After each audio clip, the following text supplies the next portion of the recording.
when we were a much smaller team and a much smaller organization, you take something like win rate, and when there were really only 3 or 4 sellers, you could kind of just quickly pull the whole sales team by saying, hey, how often do we win?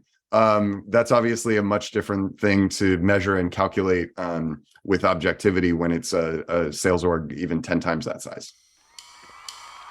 Welcome to RevOps Rockstars, in pursuit of unicorns. I'm David Carnes. And I'm Jaren Chu. Join us as we interview RevOps leaders to explore the challenges they have faced, the biggest lessons they've learned, and what they think makes a RevOps rockstar.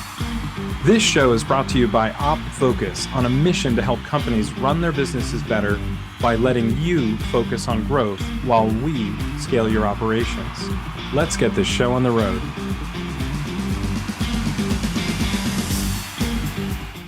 Our newest bandmate on the RevOps Rockstar Tour today is a strategic B2B revenue leader. He's an effective problem solver, talented writer and public speaker, and an expert at forging C-level relationships. He has a proven ability to lead teams that create, implement, and optimize strategies that drive business. We've got the VP of Revenue at VidMob, Will Post. Welcome to the show, Will. Thank you. It's good to be with you both. So Will, one thing that I noticed right away in your background is it seems like you've been on both sides of the fence, on the revenue generation side and spent time on the RevOps side.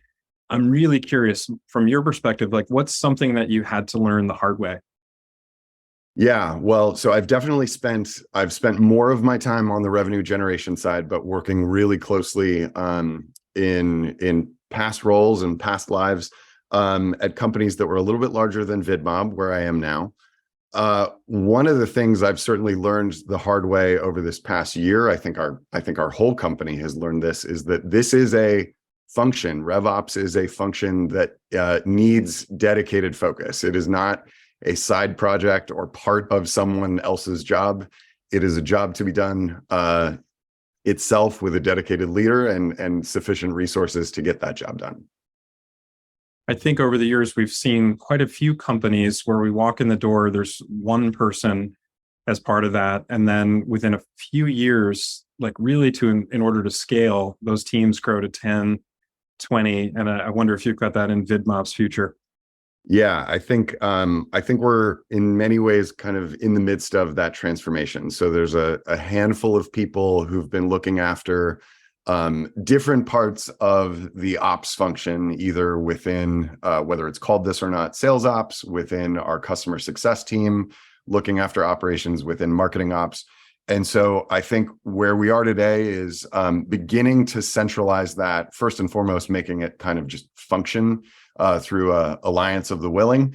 But I think more and more now with a dedicated VP of RevOps who stepped in to really continue the work and standing that function up, I think it'll begin to work more and more as a centralized team.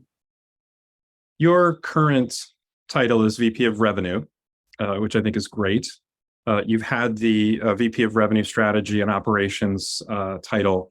Must be a really interesting thing to make that shift. And I'm curious. Were you very conscious about letting go specific functions to make that shift? Certainly tried to be. Yeah. So a little bit of background as to how I ended up in this role. I've been with the company for about 1.5 years. I'd been exposed to the company. I was actually a customer of VidMob's for a lot longer than 1.5 years. I love that story, by the way. I love that. I just love when customers join a company and you just know the value. It's it's definitely it's the first time really I've been in that position to have gotten to know the team here, the product, the tech from the customer side, which is a big part of what brought me over here. And I've worn, a few different hats in what feels like a relatively short period of time. But one of them pretty quickly became to stand up revenue strategy and operations, like you said, earlier in the course this year. And then not too long after, moved into lead our sales team. And so a big part of, like I said, trying to wear both of those and trying to do both of those really put me in a position to say, hey, we need this to be a dedicated function that we need to lean into. And so fortunately, we've brought someone over to stand that up and continue that work just within the past month. So during the stint in RevOps, how did you measure success in that role? So first and foremost, a lot of the work to be done was on the infrastructure side. I mean, really putting in place, bear in mind, our company has grown like a lot of companies have just in terms of employee size over the past couple of years, but especially within a distinct 12-month period of time, the company went from, about 150 people to over 300. That's awesome. And a lot of that growth was on the sales side. So we really doubled down within our whole go-to-market team, but especially the number of sellers.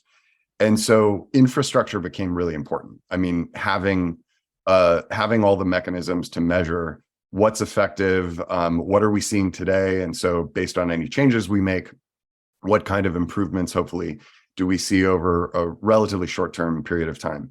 And then also leaning into some of the ancillary functions that need to support a sales team as it grows. So bringing in someone to lead learning and enablement was a big investment that we made early in the year. And so that was, like I said, infrastructure seemed to be a lot of what I was focused on immediately when I stepped into the role.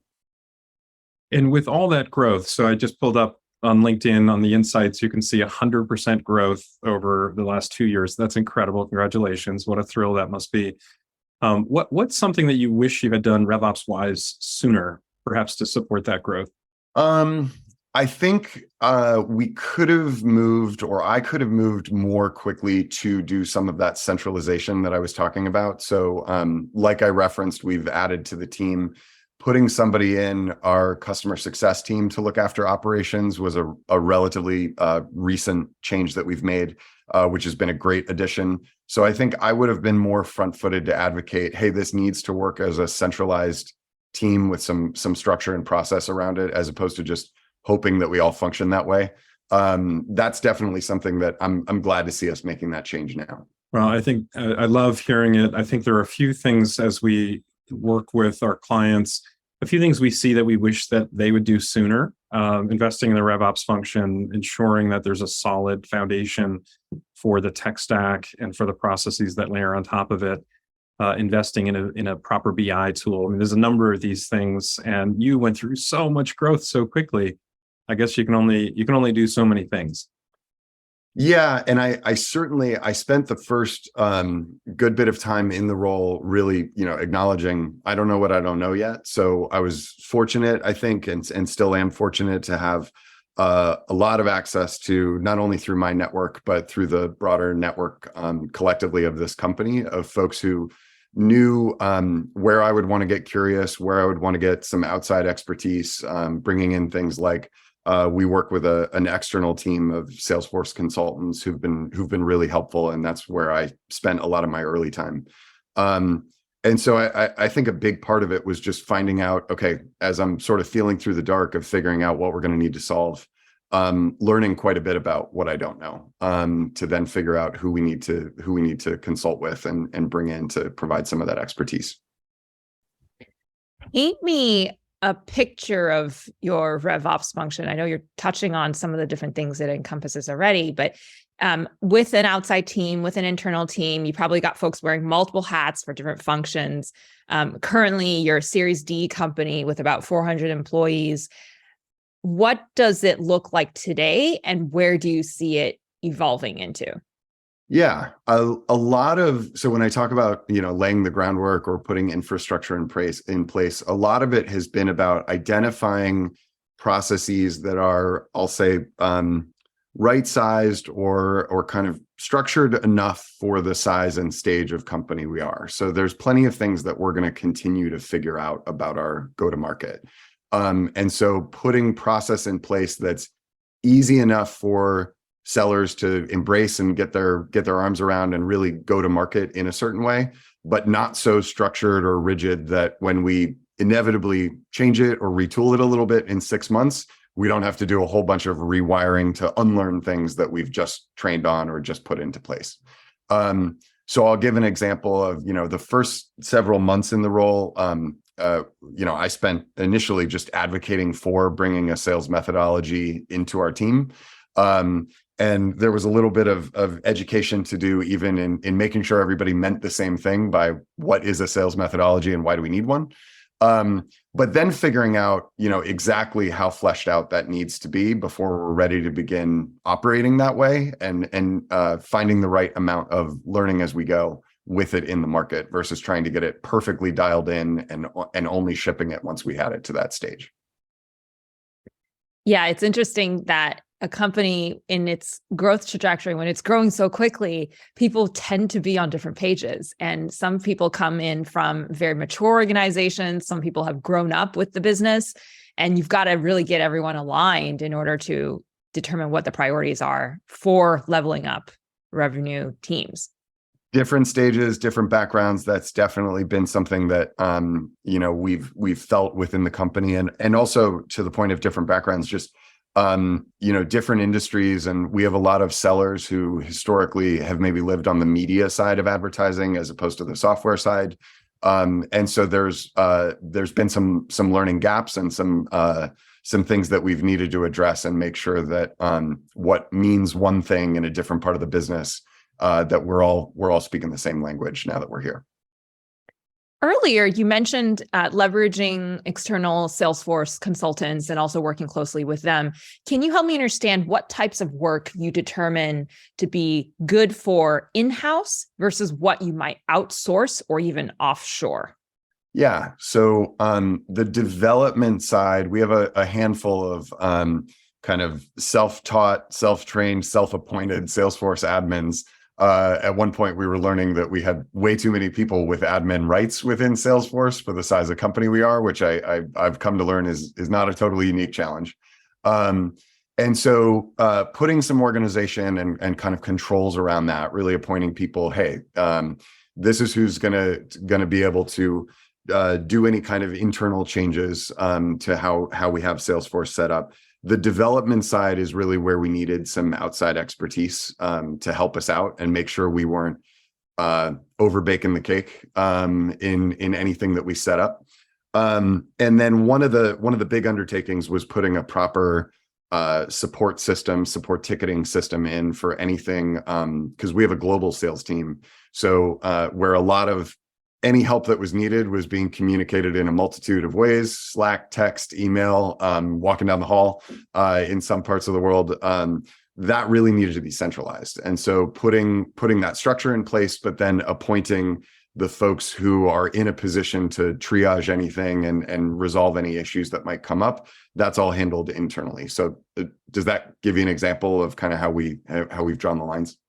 And it's so important what you're sharing. You made an acquisition last year. You have to go through the acquisition integration, taken the big round of funding. Often more acquisitions could be in the works, and just getting that communication platform down. You mentioned essentially like a glossary of terms, making sure people are using the same language and then communicating in similar ways. I think we've struggled with it a little bit, or at least I have. Jaren, you're already a Slack ambassador. For me, it's like, wait a minute, I have messaging here, and then we're trying to remember which device did they send me that, or which platform did they send me that on? Yeah, we definitely experience that. We also sometimes, to make this more interesting, there is a certain types of communication that takes place on our own platform, what we're out in the market selling, because a fair amount of our team spends time on our platform. And so that's also another mode of communication sometimes that we got to control for. But I think just to go back to the question, one thing that really has been a big area of my focus, not only in the early parts of this role, but continues to be, is identifying what are the things we need to be measuring. And so that was less of a challenge when we were a much smaller team and a much smaller organization. You take something like win rate, and when there were really only 3 or 4 sellers, you could kind of just quickly pull the whole sales team by saying, hey, how often do we win? That's obviously a much different thing to measure and calculate with objectivity when it's a sales org even 10 times that size. And I know previously you've mentioned how, as the sales team grows, there's a real maturity that's required, not only in terms of the sales ops analysis, but also forecasting, right? Being able to elevate and trust what the team is doing, but also be able to report that with confidence to many more stakeholders. Yeah, absolutely. This is probably one of the most important things that we've had to embrace. I think a lot of companies have over the past 6 months for a variety of reasons. Like you said, we have new stakeholders who definitely have a vested interest in how the business is performing, how the business is likely to perform in the near term. I think the whole attitude around growth versus predictability in the business has shifted a little bit, not just for our company, but for every company. And then again, going back to the size at which we've grown, to have our arms around that predictability is less of an exercise that we can do subjectively or just by kind of pulsing the organization, but we really need to have some of those mechanisms in place to understand what's going to happen over the week, the month, the quarter, you name it. Back in August, the company closed a 110 million Series D. And I would expect that as a RevOps and revenue strategy leader, then you were heavily involved in helping prepare all sorts of due diligence and documents and, reports that the investors needed. Can you talk a little bit about owning cross-functional kind of corporate level initiatives like that and how you helped support a funding round? Yeah, sure. I will share that I probably benefited from being relatively new in the seat, and there were a lot of folks who had worn these hats and continue to work on this side of the business who had to do a lot more of the heavy lifting of speaking to the historical side of the business. So I want to make sure I'm not taking credit for the sleep that they lost a little bit more than any sleep that I lost. And that was kind of right around the time that I was stepping in to lead the sales team. So I was more involved talking about what we were going to be doing versus historical performance. But honestly, we have found through that whole process, through the due diligence process, and also through the months since we have forged the partnership with our new investors, a true partnership. That's definitely something that this is the first time that I've directly been able to get exposed and work this closely with investors as partners on the business. And it's been absolutely outstanding for them to be one of those external resources that I spoke to a moment ago, who've been able to kind of help us very quickly think about the things we might not be thinking about, know what we don't know yet, and ask the right questions, identifying, what are the things that we're going to want to be able to measure, not just next quarter, but next year. And that's helped us get kind of embrace the maturity that you spoke to a minute ago in the organization. I'm so happy to hear that. These rounds of funding can be very intense, and many of these organizations have centers of excellence with lots of resources. So within our roundtables, we actually talk about it a lot. Whether they're summits, whether they're monthly webinars, just any opportunity to just interact with each other, but then they're also sharing best practices. So I'm really glad to hear that you found that as a resource and that they're active in that. Absolutely. Yeah. How about resources outside of the investor? Have there been some that have been meaningful in your journey? Yeah, most definitely. So we have, what I consider to be a really healthy advisor community to the company. We also, because this gets a little bit into the nature of our business, but because some of our longest standing partners are both customers and platforms with whom we have API integrations. So companies like Meta, like Snap, like TikTok, like Amazon. And so that affords us a good bit of direct exposure to revenue leaders, go-to-market leaders, leaders across those companies that definitely have some of that maturity already built into their organizations. I'm a little biased because I come from one of those companies, and that's where I got to know VidMob initially.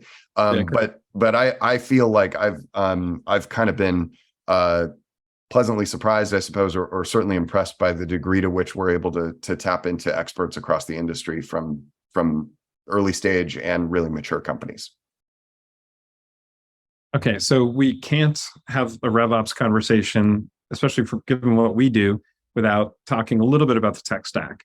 Okay. And I'm curious, especially with the growth that you've gone through, like, is there a particular tech stack tool that you just can't live without? Well, so the majority of where I've put focus and time and energy is within Salesforce, and really beefing up our Salesforce infrastructure and making that truly the hub of all customer interactions, single source of truth. What I imagine anybody who's stepping in to lead this work would probably be tasked with for a company of our stage and how we've grown. But the piece of our tech stack that I am most obsessed with is Gong, which is something that we brought in around the midpoint in the year, so just about 6 months ago. The team over there knows this. They know that I'm a raving fan, just like they want me to be, and it's become a little bit of a meme. We want all of our customers to be as obsessed with our software as I am with Gong. Is something that gets said pretty often. Well, especially given what you shared of, so we talked about earlier, 100, I think it was 104% growth over the last 2 years. And you said most of that is our sales folks. So how do you ramp them up? How do you get them to speak the language that you want them to speak? How do you oversee what they're talking about? We've got tools now. So Gong is absolutely such a great choice. I'm really glad to hear that that's worked out well for you. Yeah, it's been really, really helpful for us as a company, certainly for me, to create kind of the feedback loops that you need, especially with a sales org, many of whom haven't spent the majority of their time, if any time, in a office surrounded by folks that have maybe been with the company longer. We're continuing to function in pretty much a hybrid environment. We're seeing more and more folks want to be in the office, which is great, but we continue to have folks everywhere. Clearly today, I'm not in an office. The other thing that is related to that specific tool that's really important, it's something that's a huge passion point of mine, is the investment we've made on the learning and enablement side of this work. So I'm happy to speak more to that, but that was one of the initial investments that I really advocated for and was excited to bring on board. Yeah. And you think of the old way, you bring on somebody who knows a bit about your business, or maybe they're transitioning out of sales, and have them pull people together and train and train and train. But this allows in so many ways a richer experience and hopefully a faster onboarding. Yeah, absolutely. I was fortunate enough to work really closely with a former seller who had made the shift. In a few years ago, she had made the shift over to learning and development and enablement, and she was always a key partner of mine in a past job.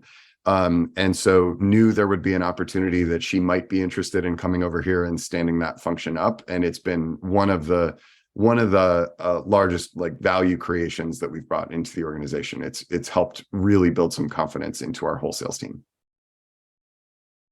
We also can't get out of the tech topic without talking a little bit about analytics. I'm curious, where do you go for your at-a-glance view of what's going on within your organization? What's going on the business? Salesforce is, I would say, increasingly become more of the go-to destination where we're housing, all revenue-oriented conversations that we're having, whether it's on the forecasting side, whether it's understanding what's coming in now versus later, but also on the delivery side of our business. That there's been a lot of work that I can take no credit for on that side of the house that's really helped to make all of that live within Salesforce. So increasingly, where we were running a lot of revenue-oriented conversations out of Google Docs and out of slides, it's now we're just doing it directly out of the tool, which has been a big change for the better for our organization. Yeah. All right. Last question in this segment of the podcast. You are growing a sales organization. You've talked about RevOps as being something that has to be its own separate function and is absolutely necessary to support that. Is there anything within RevOps that is exciting you about, essentially the future of RevOps? Is there anything to support your organization, your mission, what you're tasked with doing? Is there anything within RevOps that you see that's, potentially supportive of that? Yeah. So I think the more that I learn about the options that are out in the market to bring into your tech stack, really, as I've learned and continue to learn about the whole revenue intelligence space, that's really interesting to me because in many ways, there's a parallel there in what those tools can be for revenue leaders. We are in many ways that same kind of a tool for marketers, because marketing or creative intelligence is what we're out in market with. And so the more I come to learn about those tools, it interests me not only as a revenue leader, because I need access to some of that intelligence that that tools are great at bringing top of mind, but it sparks a lot of thoughts for me about our positioning and our whole go-to-market, some of our sales motions, by going through the buying process of those tools. It's definitely it piques my interest for a multitude of reasons. I love hearing about the parallels. That's so great. Yeah. You've shared a pretty interesting growth stage RevOps landscape at VidMob. And I'm very interested in digging a bit deeper into your journey, Will. You've got an interesting path through a whole bunch of different companies. Early on, I think you're, again, one of the few folks here that actually got something related to the field. You got a BA from Penn State in advertising and PR. You've previously been at Facebook/Meta, WSJ, Ogilvy. You've got the strong advertising marketing background. Help me understand. How did you get to VidMob? How did you get into SaaS RevOps specifically? And equally importantly, I want to know how you fired yourself from RevOps. Yeah, that last part was the easiest part. I knew as soon as I stepped into the role, I'll be lucky if I hang on for dear life for even a few months. So, I was one of the few that I know who very early identified advertising as a space that I was totally fascinated by, really interested in. Was lucky enough to be part of one of the largest programs at the time with a dedicated major in advertising.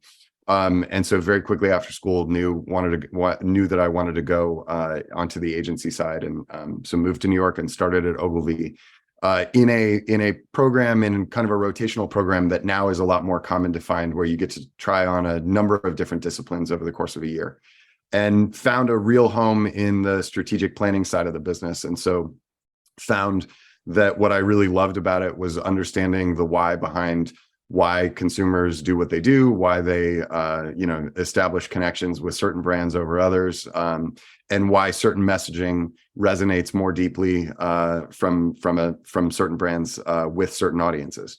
And so definitely learned a lot in the course of that. And then right around the time that the Wall Street Journal and Dow Jones were being acquired by News Corp, there was also a lot interesting that was happening in the economy around 2008, obviously.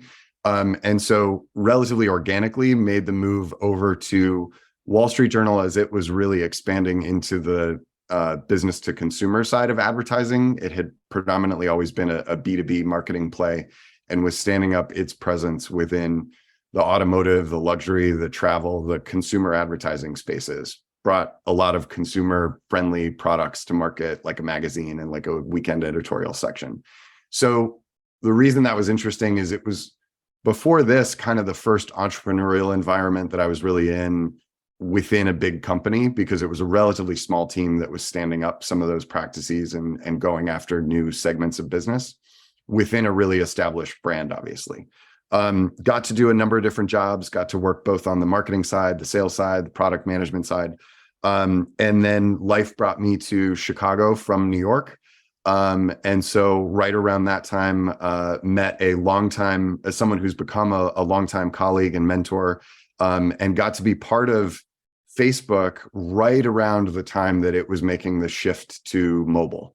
A lot of people, they're hard pressed to really think of Facebook before it was ever a mobile company, but believe it or not, there was a time where that was a very deliberate shift that they had to embrace and really kind of rewire the whole company. And so that's around the time that I came aboard. It was a much smaller company then than it is today, obviously, and spent about 8 years looking after the go-to-market team that works within the consumer packaged goods space. So got to work with some of the most, iconic, long-standing brands that you think of within the consumer goods space, on really embracing a whole new kind of marketing, right? What was at the time a space or a surface they knew they needed to be on. They thought of Facebook as, pure social media marketing, but getting them to prioritize mobile and understand the role that mobile could play in really driving outcomes for their business was a big part of what made that job and that time there a total thrill. And so, like I said, as part of that work, a lot of times we would run into challenges with advertisers who would say, I know I need to be here. I know I need to embrace this new ad product. Or, at the time in around 2016, nobody had video for this kind of orientation, vertical video.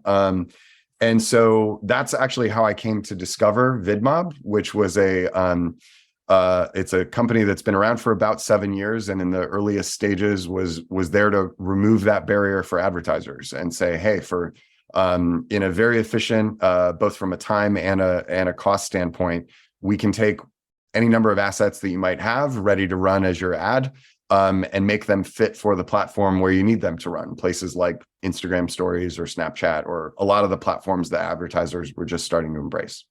And so over the course of a few years, I really got to know the team and the technology. And I've always been pretty obsessed with this intersection of creativity and technology. I don't know that I always knew that was the through line, seemed always in place to some degree through my career, but this has definitely been where it feels like those two things are coming together at a perfect moment, because that's a big part of what we're entirely focused on here at VidMob. And how did you get roped into putting on the hat of both a revenue leader and a RevOps leader when you joined?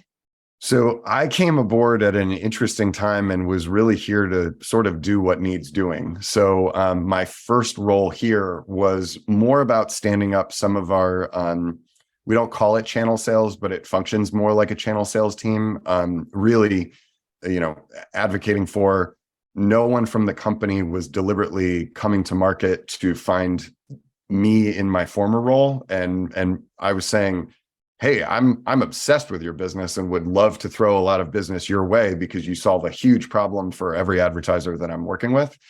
And so that brought me into the company in a role that really needed some structure, a job description written for it, and gave me quite a bit of room to kind of operate and learn the organization, and figure out where the nearest term impact that I could drive was. And very quickly upon coming aboard, I recognized, wait, there's a lot of work to do in just standing up how our go-to-market and specifically how our sales team functions and operates, especially having been part of that huge growth surge that we obviously had done a lot of hiring. And so that pretty quickly to our COO, one of our co-founders and my boss, was the pitch he needed to hear to say, okay, I think that is work that needs to be stood up. So why don't you lead it? And then, I go into the part that plenty of people go into where it's like, wait, I don't know that I actually know what I'm doing. I just know someone who knows what they're doing needs to do this. So that was my focus in the immediate term right around the start of this year.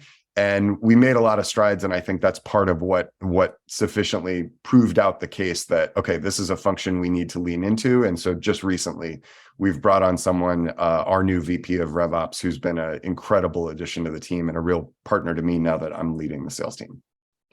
Having the opportunity to write your own job description and also identify opportunities within the business. You're like, nobody's taking this on. And okay, I guess I'll take it on. I think that's so unique. And it's a privilege, I think, to be in a company growing like that and willing to embrace different ways of maturing the team. That's so cool.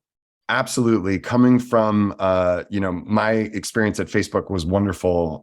It obviously became a much larger company. And so understanding kind of the parameters of the job to be done and what you were tasked with was pretty well understood and well defined. And so moving into almost the complete opposite, where it was really driven out of focus on where you can have some impact for the business because there's no shortage of work that needs doing was a big part of what brought me here and brought me to here at the time I came aboard. I was eager for that kind of experience.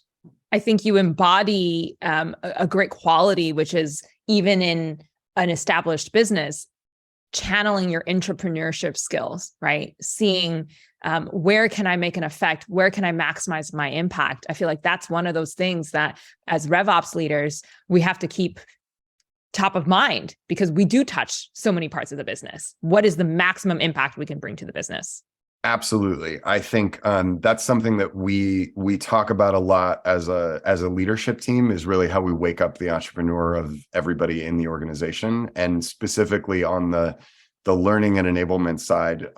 That's something that we try to make sure we're weaving into. Okay, as we're training, we don't want to make the mistake of over engineering the way to think as a seller, or we want to make sure to create that space to kind of wake up the curiosity and drive in everybody to not miss an opportunity where they can have that kind of impact.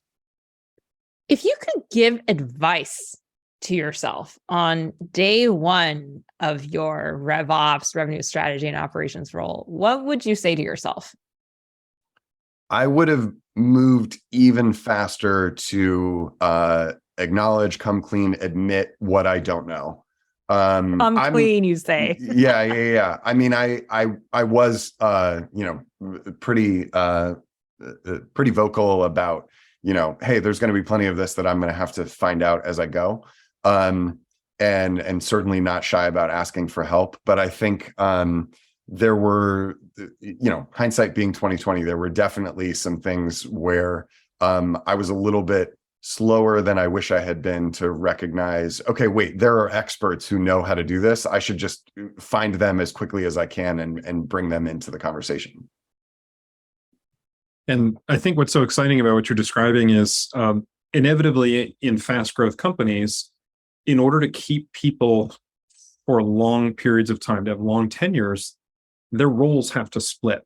So they have to split, and you might have done a 3-for-1 or a 2-for-1 in that moment. And, I think having that self-awareness and also the passion about what you're most interested in.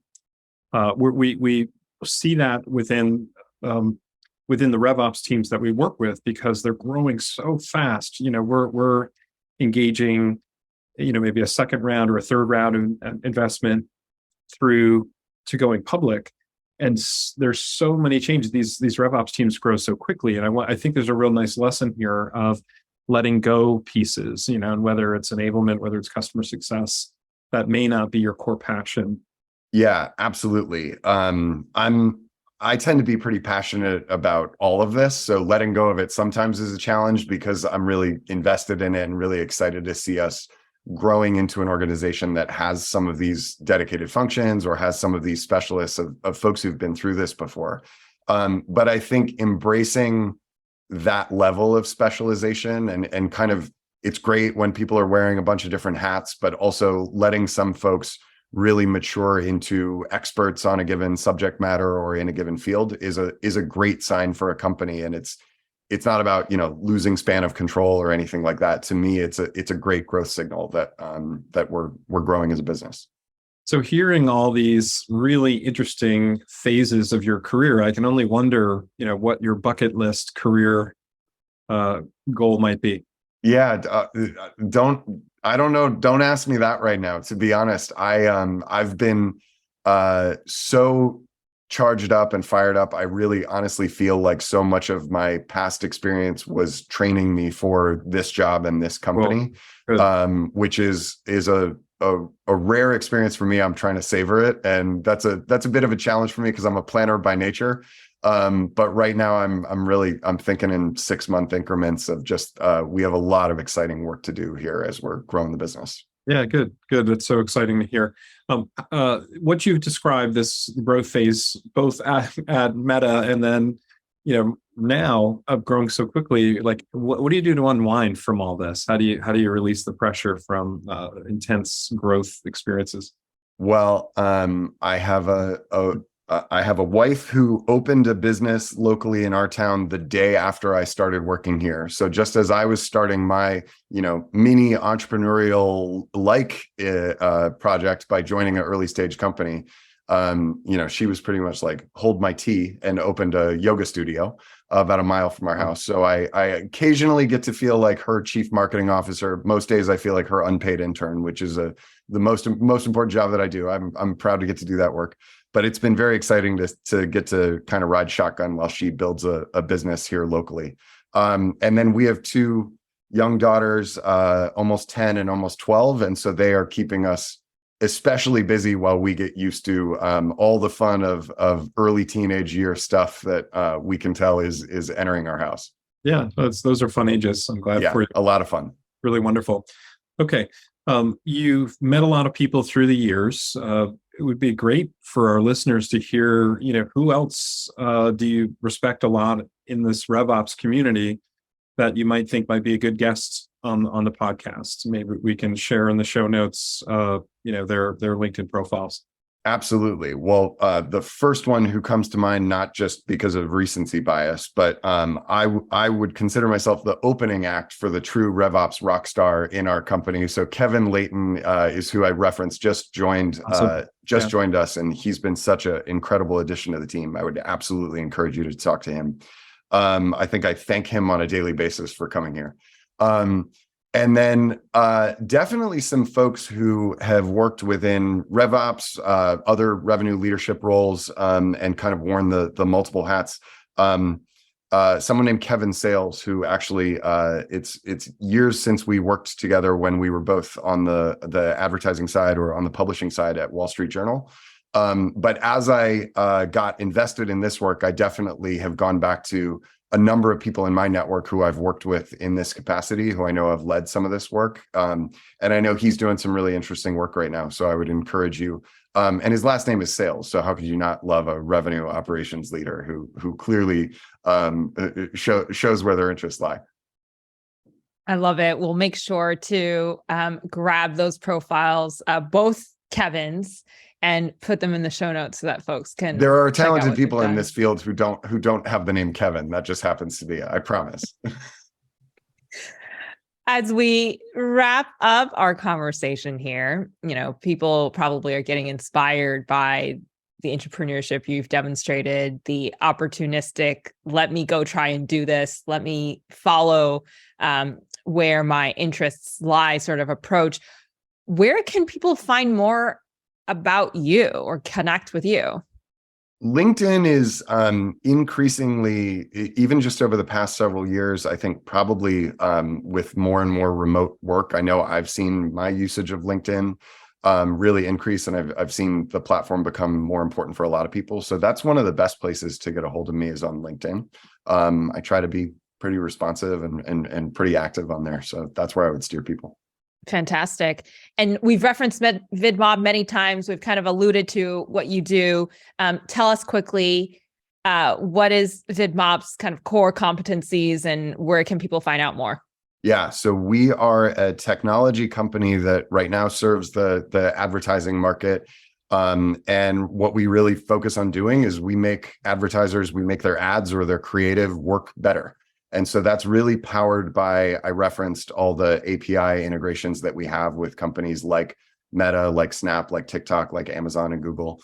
Really, wherever an advertiser might be running creative across the whole mobile online space, we are able to identify what are the creative elements in those ads that are driving or hindering performance, and then tap into a whole network of creative practitioners who can, based on what those insights are, make sufficient changes to say, okay, it looks like this element is really driving performance. Let's lean into it. It looks like this element is leaving, some value on the table. More people would view your ad to completion if you changed this. And so make those changes. And so it's really creative intelligence is kind of the category that we see as the one that we're very, very quickly building. And it's exciting to see how receptive the whole market of enterprise advertisers are to seeing creative as a real performance driver for making their ads work harder.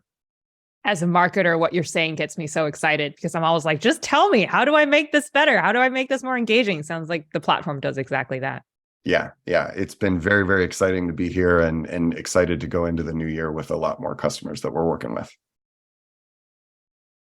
So, Will, we've talked about quite a few things today. I'm so appreciative of having the chance to have you on the podcast, to hear about that journey that you've gone through, not just Wall Street Journal, not just Meta, and this incredible growth right now, but specifically passing through the RevOps function en route to VP of Revenue is so interesting and really valuable. And I'm glad to hear that you've got that tight relationship with Kevin, who's come on to lead your RevOps.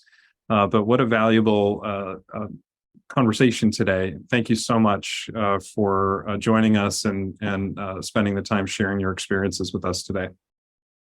Thank you both. Honestly, this has been a wonderful period of time for me, and I think it's definitely made me a more capable sales leader. I've had a good number of years having led sales teams, but it's made me more of a partner to our overall business, to really appreciate what goes into the work to be able to understand how the operation needs to function. So I'm appreciative for the chance to talk about it. And to our audience, whether there be in transit RevOps folks or revenue leaders who are looking to sell your executive team on the importance of RevOps, please share the podcast with them. Share Will's experience with them. Tell them about the episode. Help your team stand on Will's shoulders and the shoulders of other giants, so that you don't have to figure it out on your own. Thank you again, Will. We're so glad to have you on the show. Thank you both. And this has been another exciting, unique, spectacular episode of RevOps Rockstars. We'll see you next time. Stay classy, Rockstars. And that wraps up another episode. Thank you so much for joining us. For show notes and other episodes, visit RevOpsRockstars.com. RevOps Rockstars is sponsored by OpFocus. Visit opfocus.com to learn more about how OpFocus helps SaaS companies scale their revenue operations.